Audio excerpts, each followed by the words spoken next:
In the heart of the galactic core of the Milky Way, there is an unfathomable, destructive power of nature.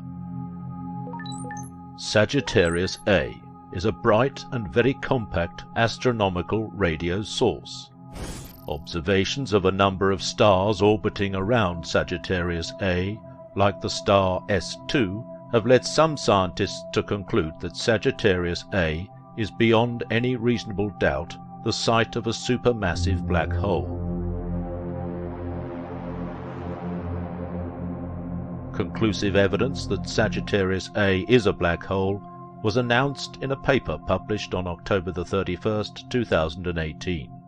Using the gravity interferometer and the 4 telescopes of VLT, short for Very Large Telescope, astronomers created a virtual telescope of 130 meters in diameter and used it to detect gas clumps around Sagittarius A, moving at about 30% of the speed of light.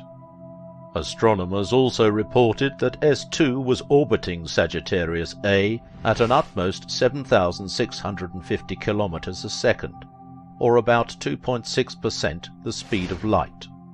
At about 120 astronomical units from the black hole, Einstein's theory of general relativity predicts that S2 would show a discernible gravitational redshift in addition to the usual velocity redshift.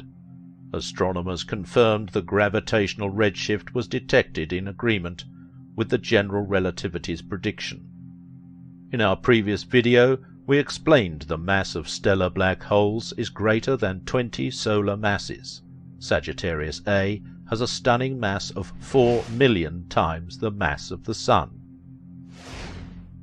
On February 11, 2016, the Laser Interferometer Gravitational Wave Observatory, LIGO, announced the first direct detection of gravitational waves, which also represented the first observation of merging black holes.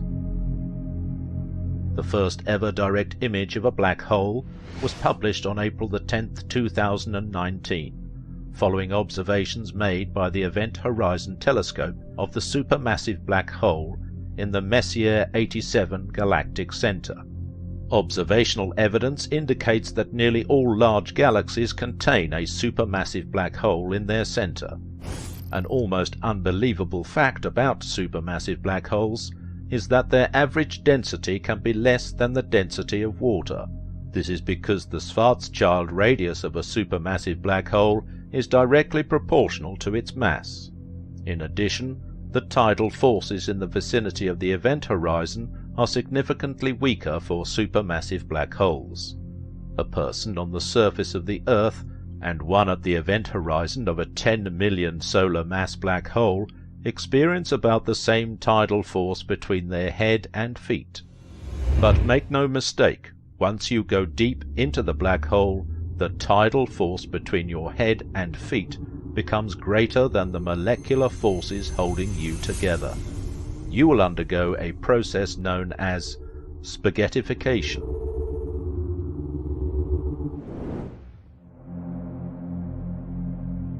There is another breed of black holes that make supermassive ones look tiny in comparison.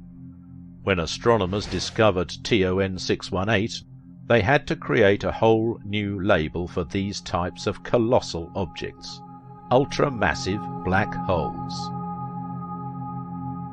TON 618 is a very distant and extremely luminous quasar, and it contains one of the most massive known black holes, with a whopping 66 billion solar masses. As a quasar, TON 618 is believed to be an accretion disk of intensely hot gas swirling around a giant black hole in the galaxy's center. The surrounding galaxy is not visible from Earth because the quasar itself outshines it. It shines with the luminosity equivalent of 140 trillion suns, making it one of the brightest objects in the known universe. Thanks for watching. Did you like this video? Then show your support by liking, subscribing, and ringing the bell to never miss videos like this.